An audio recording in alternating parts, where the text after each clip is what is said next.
Hey guys, it's Miles. Today's video is the 15 scariest haunted houses in the United States. I'm only going to do a couple because, I don't want to make this video really long. I'm sorry about not making a video yesterday. I feel really bad. It's just, I was going through a lot of stuff. I lost a couple of friends that weren't real friends to begin with, and I'm pretty sure I'm getting sick and stuff like that, and yesterday was really hard. I had been sleeping all day, I had been crying all day, I was angry all day, stuff like that, and I didn't want to show myself like that in a video because I'm not used to making these videos yet. So I can't I don't want to put on something fake for you guys. I don't want to be that YouTuber that's going through a lot in their life but fakes that they're okay in front of the video, because I want to be true to you guys. I want to be true to my camera and stuff like that. Today is a lot better. I'm a lot better than yesterday. This morning it was a little rough, but it's okay. I only woke up an hour ago anyways, but I'm okay now, so I'm hoping that you guys are gonna like this video, and let's get started.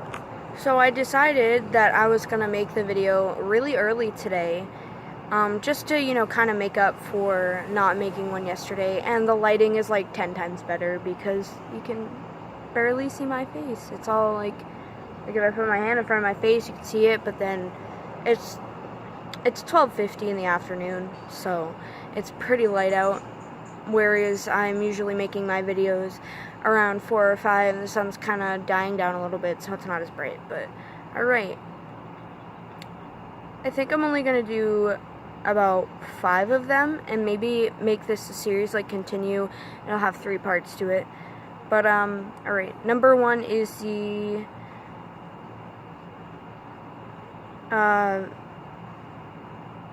Villisca Axe Murder House in Villisca, Iowa. On June 10th, 1912, Josiah and Sarah Moore, their 4 children, and 2 visiting guests were bludgeoned to death inside this quiet Iowa home. The crime remains unsolved, and much of the home is still intact from that fateful night, with no running water or electricity, which provides that special ambience for the many who have shelled out $400+ to stay a night. But visit the Villisca. I don't know how to say that. I'm just gonna say it looks like Villisca. But visit the Villisca Axe Murder House at your own risk. In 2014, a paranormal investigator who booked a room wound up stabbing himself by morning. I will put all of the addresses to these houses in the description box down below, instead of saying them out loud and you not having the chance to write them down if you ever wanted to check it out, if you live near them or whatever. So that's pretty cool.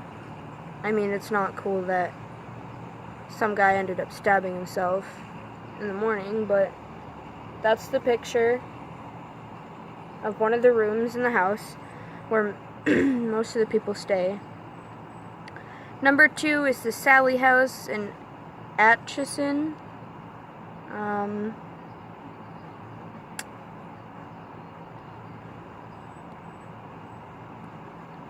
I don't know what the abbreviation is, but legend has it that the cause of all the mayhem at one of the most disturbing haunted houses in America stems from a little girl who was the victim of a botched appendectomy during a house call at the turn of the century. A family who lived in the Sallie House in the 90s documented their experience on the TV show Sightings, which talked of flying objects, frequent apparitions, and scratching, gouging, and shoving, mainly directed at the male owner. The home is now vacant, but is a popular pick for paranormal researchers who have been asking if additional malevolent spirits have since moved in. I think it's in Kansas, at Atchison, Kansas. They all start with 5s. The first one was 508 E 2nd Street. The second one was 508 N 2nd Street, which is kind of creepy. Kind of like they're linked. I don't know. Number 3 is the LaLaurie House in New Orleans, Los Angeles. Yeah? No? I don't know. Where is New Orleans? Is it in... It can't be in Los Angeles, because Los Angeles is in a state. But the only abbreviation with LA is... I don't know. Whatever. LaLaurie House, New Orleans, LA. American Horror Story Coven has reignited interest in this famous French Quarter hunt. In the series, Kathy Bates plays real-life socialite and serial killer Madame Delphine LaLaurie, who orchestrated a torture chamber for slaves at the Royal Street Mansion from 1831 until 1834, when responders to a fire uncovered her dark secret. LaLaurie's victims are said to haunt the property to this day. Passersby say they can hear shouts, moans, and weeping, and some say they have seen ghostly faces from the upstairs windows. Yet, the house's ghastly history hasn't stopped wealthy buyers. Before losing the home to foreclosure in 2009, actor Nicolas Cage owned the house, and today a wealthy oil tycoon is said to hold the deed.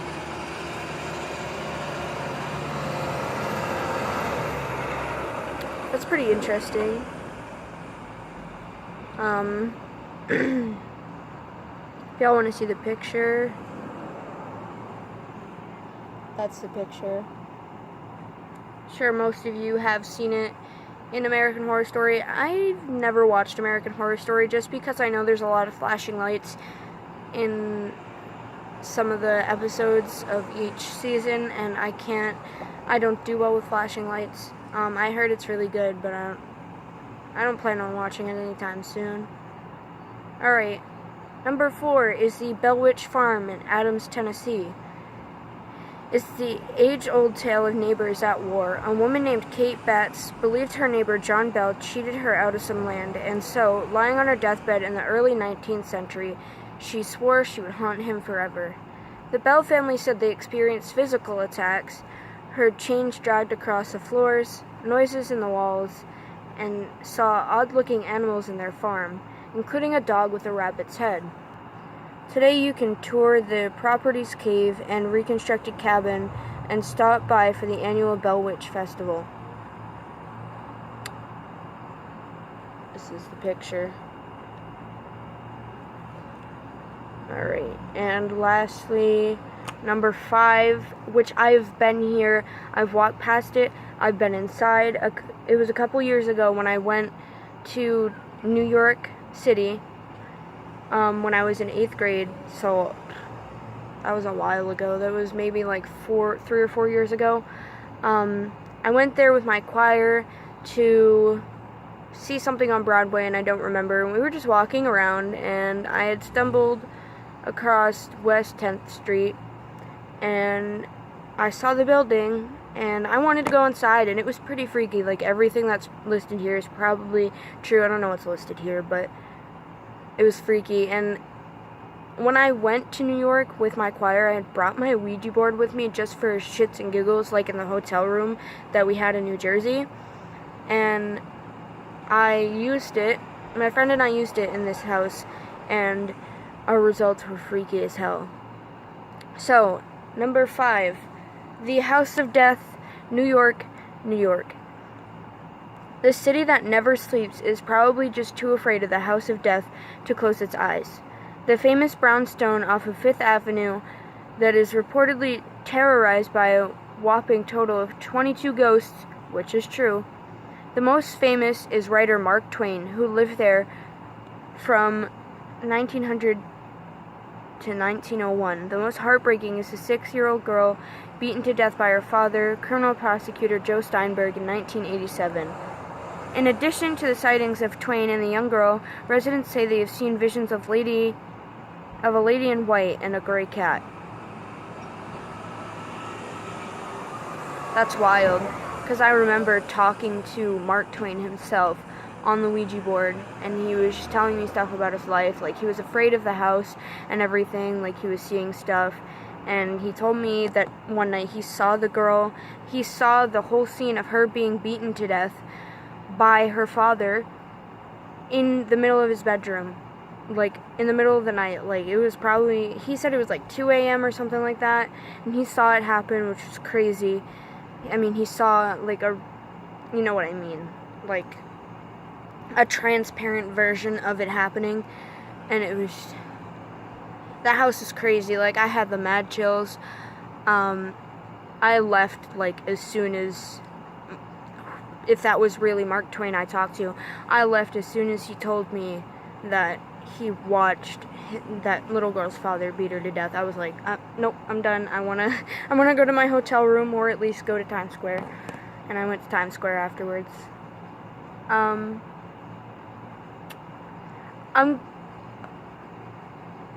doing 6 in this video because this next one I really like, and I've been to as well, and it's really freaky. And number 6, that is the Lizzie Borden house in Fall River, Massachusetts. Lizzie Borden is still laughing about getting away with murder, according to some. Late at night, she can be heard cackling at the top of the stairs near where she gave her stepmother 40 whacks. But she is not the only spirit who haunts the scene of the 1892 crime. Both of her ex-parents are said to stalk the grounds, as does a maid screaming for help, according to guests of the now museum and bread and breakfast. Lizzie Borden House attracts guests from all over the world, especially for their anniversary reenactment every August. I went to that reenactment, and I stayed the night there. The reenactment just fucked me up. Like, the reenactment looked so real that it was like you were there in the house while it was happening in 1892. Like, it was absolutely, like, courageous, like, great actors and everything. I stayed in the house overnight, and, like, I couldn't sleep at all. Like, I felt like somebody was watching me. I felt stuff touching me. I had really weird pains in my head, stuff like that, and, like, I just couldn't sleep. I was hearing noises. I heard a girl crying, like, somewhere in the middle of the night. I had finally gotten sleep around 6 o'clock in the morning, and I woke up off of the bed that I was sleeping in the bed and breakfast part of the house, and I woke up, and I was on the floor, and my head was, like, it hurt really bad, and, like, I checked the back of my head to see if it was bleeding. It wasn't bleeding, but I was next to the drawer that bed and breakfasts like usually have, so their people can put their clothes in there and stuff like that before they leave. What the fuck was that? Anyways, so my head was, like, propped up against it, and it hurt really bad. So I guess, like, at some point during the sleep, like, I went to bed finally around 6 o'clock in the morning, and I woke up 2 hours later, but my head was up against the bureau, and it was hurting really bad. Like, I had a major headache. It felt like there was a big ass bruise, like, somewhere, like, right here on the back of my head. It was just crazy. But that's all for today's video. I hope you guys really enjoyed it. Tomorrow will be a continuation of these scariest houses in the United States. Tomorrow will only include 4, so I can make it sort of even, because 6 and 4 is 10, and then the last one will be the original 5 that it was supposed to be, because I was supposed to do 5 one day, 5 the next, and then 5 the next. But I wanted to talk about the Lizzie Borden house because it's just really creepy, and I love the story, like, ultimately, and the reenactment was really good. But like I said, I hope you guys enjoyed this video. I'm sorry for not uploading yesterday. Today made up for it, and so is the next 2 videos that I'm making. Like I've said in all of my videos, if you guys ever need anyone to talk to, my social media will be linked down below, and so will the addresses of these houses. The 6 that I've read off will be in the description as well. So, like, if you guys live near these places, I don't encourage you to check it out, but if you want to be reckless and go check it out, be my guest. Tell me about it. Like, you can message me on any of my social media and tell me about it if you do. Alright, so I'll see you guys tomorrow. I hope you have a great rest of your day. Bye-bye.